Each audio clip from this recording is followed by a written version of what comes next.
Are we in the midst of a real estate bubble? And is it going to pop? Those are the questions that I think a lot of people are asking right now, and it's a good question.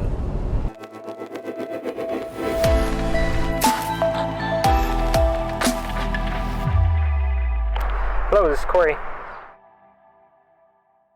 So for those of you that don't know me, my name is Cory McArthur. I'm a top producing realtor in London, Ontario, and some of the surrounding communities around London. It's something that I think about quite a bit is what is happening to our real estate market as we've seen prices inflate significantly throughout 2020, but also in the first 3 months of 2021. In fact, we're here in the middle of March. It's been basically a year since COVID started to shut things down, and also about a year since the head of CMHC, the Canadian Mortgage Housing Corporation, came out and predicted that there would be a 8 to 18% drop in housing values across Canada. CMHC is now forecasting a decline in average house prices in Canada of 9 to 18% in the coming 12 months.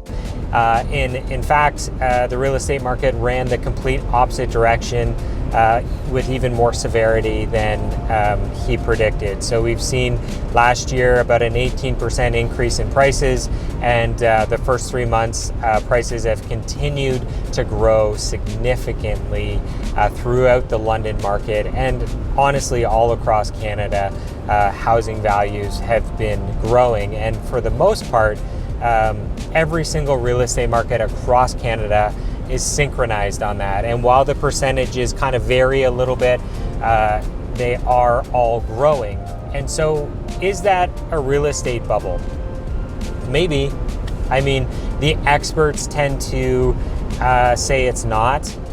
But again, I just referenced what expert predictions mean. I mean, they could be completely wrong. You have to look at a few fundamental factors. We have technically gone through a recession throughout 2020, and we're still in the midst of a recession. How do you have real estate values growing when you're in the midst of a recession? It should be the opposite.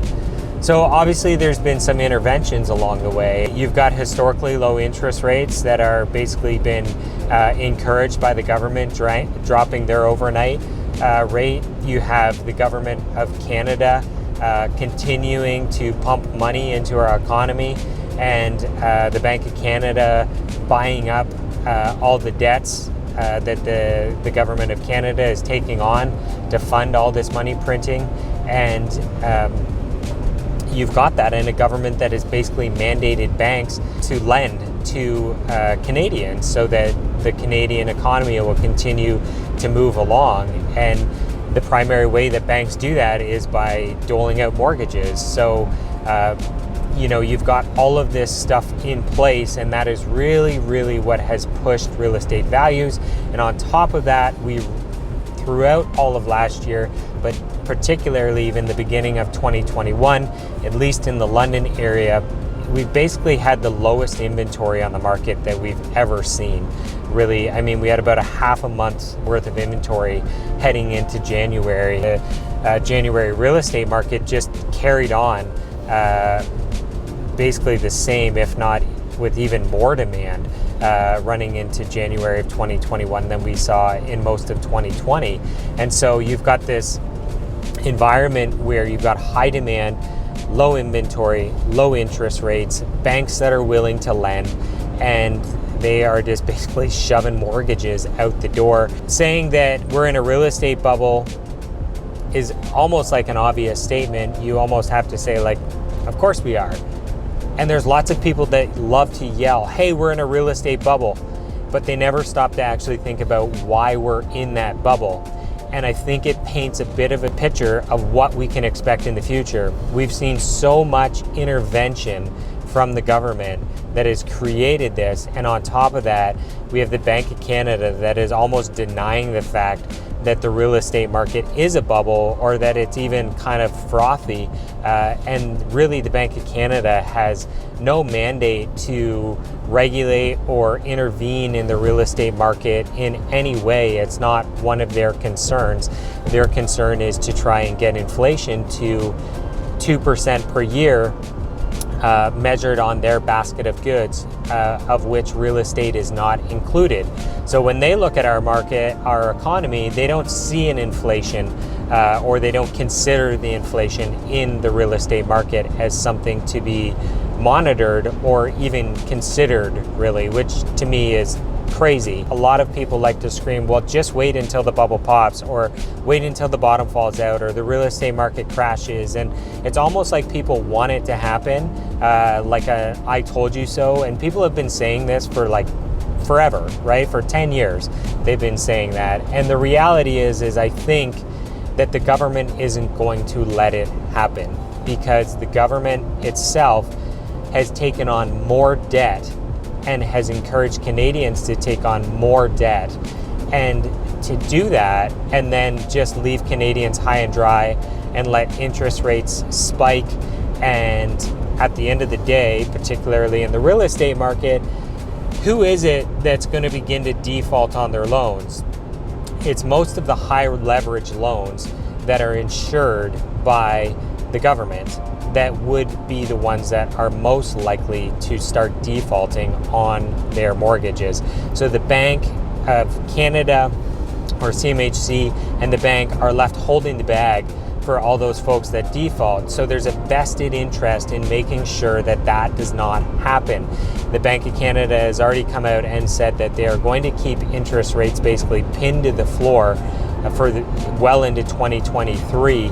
And you have to keep in mind that most of the folks getting mortgages right now are locking in that interest rate for 5 years. So it's not really a problem until 5 years down the road, potentially. So while this is a time that is completely kind of unprecedented, and I do not have a crystal ball, nor do I claim to, I think that you have to keep in mind the ones that created this market are also going to be the ones that have to deal with it, and that is our federal government. And I just don't see them letting the economy actually run its course the way that it's supposed to. They didn't let it happen through the pandemic, and I don't think they're going to let it happen post-pandemic either. There's no way that any government, whether it's the Liberals or the Conservatives, are going to let Canadians suffer that way. Gone are the days. This isn't post-World War II where we take responsibility for the debt that we've accumulated. That is not the case. In fact, we'll just keep spending and spending and spending. Anytime that we hit a recession, when you look at 2008, 2009, the government is always there to soften the blow. The day of reckoning comes when the government can no longer do that. And that's a completely separate video. And that's, in my opinion, some of what you should pay attention to as a Canadian citizen, as somebody that is looking to invest in real estate or owns real estate, even if it's your own primary residence. I think you just need to look at that a bit more specifically versus just saying, hey, it's a bubble and every bubble pops. I mean, you're just saying something. You're not actually asking why we're in a bubble or when that may change. So again, I am not an expert. I'm just kind of observing things from where I sit as a realtor that's out there every day helping people navigate this. And obviously, I'm a real estate investor. I own multiple properties. I just closed on a property at the beginning of 2021. So, I mean, I'm out there. And it's not that I necessarily want it to go one way or the other. I just think as an investor, I have to be conscious of what is happening in the marketplace. And I do think that real estate is a fairly safe bet for the next few years at least. And in that time frame, I mean, as an investor, I'm putting a large percentage of capital into those properties as a down payment. So it would take a fairly significant correction in the market for somebody like myself to be upside down on a mortgage versus a first-time home buyer who only puts 5% down. Somebody in that position who potentially loses a job or comes upon hard times. Those are the folks that may run into difficulties. But I would love to hear your comments on this. This is by no means an exhaustive conversation on it. I would love to hear your thoughts on where you think things are going, or what am I missing. If you got any sort of value out of this video, or appreciate the fact that I'm taking the time to put them together, then I would love for you to hit the like button. And if you really enjoy these videos, then I invite you to subscribe as well. Other than that, I hope you are all having a wonderful day. And until next time, I'm running out of light, and we'll chat then. Take care.